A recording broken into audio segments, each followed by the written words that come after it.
இன்று தமிழ்நாடு சட்டப்பேரவையில் மாண்புமிகு அவைத் தலைவர் அவர்களையும் மாண்புமிகு துணை அவைத் தலைவர்களையும் தேர்ந்தெடுக்கக்கூடிய அந்த அருமையான நிகழ்வு நடந்தது. இந்த நிகழ்வில் எல்லாரும் பங்கேற்று அவர்களை இருவரும் ஒருமனதாக தேர்ந்தெடுக்கப்பட்டு வாழ்த்துரை வழங்கினார்கள். பாட்டாளி மக்கள் கட்சி சார்பாக நாங்கள் அனைவரும் அவருக்கு எங்களுடைய வாழ்த்துக்களை தெரிவித்துக் கொண்டோம்.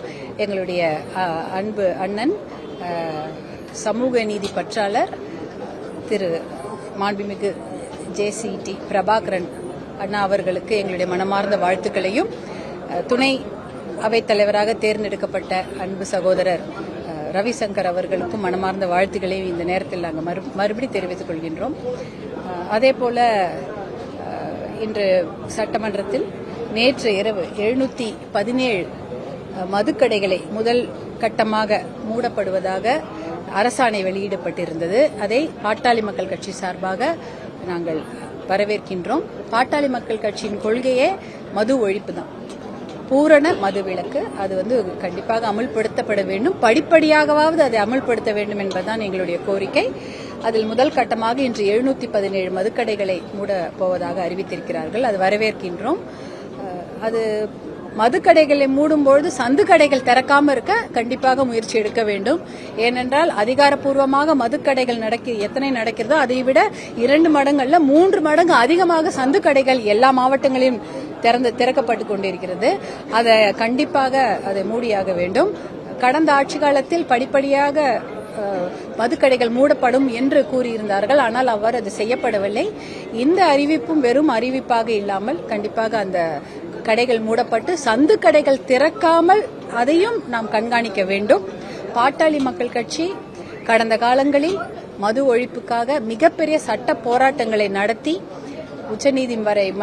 உச்சநீதிமன்றம் வரை சென்று நெடுஞ்சாலை, அதாவது நேஷனல் ஹைவேஸ், அதில் இருக்கக்கூடிய 90,000 மதுக்கடைகளை சட்ட போராட்டத்தின் மூலம் மூடிய கட்சி பாட்டாளி மக்கள் கட்சி. அது உங்க எல்லாருக்கும் தெரியும். ஏன்னா தேசிய நெடுஞ்சாலைகளில் உள்ள மதுக்கடைகளால் சாலை விபத்துகள் அதிகமாக நடந்து நிறைய குடும்பங்கள் நடுத்தெருவில் நிற்கப்பட்டார்கள். நிறைய இளம் விதவைகளும் குடும்ப தலைவர் இல்லாமல் கஷ்டப்பட்டாங்க. அந்த நிலைமை வரக்கூடாது, சாலை விபத்துகளை தடுக்கப்பட வேண்டும். அதுவும் தமிழ்நாடு அதிகமான சாலை விபத்துகள், குடியால் ஏற்படும் சாலை விபத்துகளுக்கு முதலிடம் தமிழ்நாடு, அதிகமான இளம் விதவைகள் இருக்கும் மாநிலமும் தமிழ்நாடு என்ற அவப்பெயரை போக்க வேண்டும் என்பதற்காகவே உச்சநீதிமன்றம் வரை சென்று தேசிய நெடுஞ்சாலைகளில் உள்ள 90,000 மதுக்கடைகளை மூடிய ஒரே இயக்கம் பாட்டாளி மக்கள் கட்சி. அதனால அதேபோல தமிழ்நாட்டில் கிட்டத்தட்ட 3000 மதுக்கடைகளை, 3000க்கு மேல் மதுக்கடைகளை நாங்க மூடி இருக்கின்றோம். சாலை ஓரம், அதாவது நெடுஞ்சாலை ஓரம் இருக்கிற மதுக்கடைகள். அதே போல இன்றைய முதல் நிகழ்வாக 717 மதுக்கடைகளை மூட அரசாணை வெளியிடப்பட்டிருக்கிறது. அதை கண்டிப்பாக அமல்படுத்த வேண்டும். அதை சந்து கடைகள் இல்லாமல் பாதுகாக்க வேண்டும். அப்படி இருந்தால்தான் பெண்கள் பாதுகாப்பு உறுதி செய்யப்படும். அதற்கான முதல் முயற்சியை எடுத்த தமிழக அரசுக்கும் மாண்புமிகு முதலமைச்சர் அவர்களுக்கும் எங்களுடைய மனமார்ந்த வாழ்த்துக்களை தெரிவித்துக் கொள்கின்றோம். நன்றி.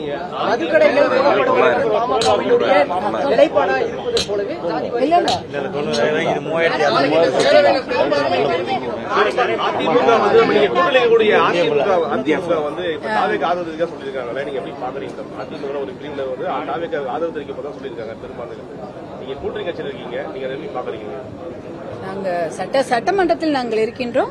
எங்களுடைய கட்சி தலைவர் தான் அதெல்லாம் சொல்லுவாங்க. இருந்தாலும் அவர்கள் கட்சியோட முடிவு பற்றி நம்ம இப்ப எப்படி சொல்ல முடியும்?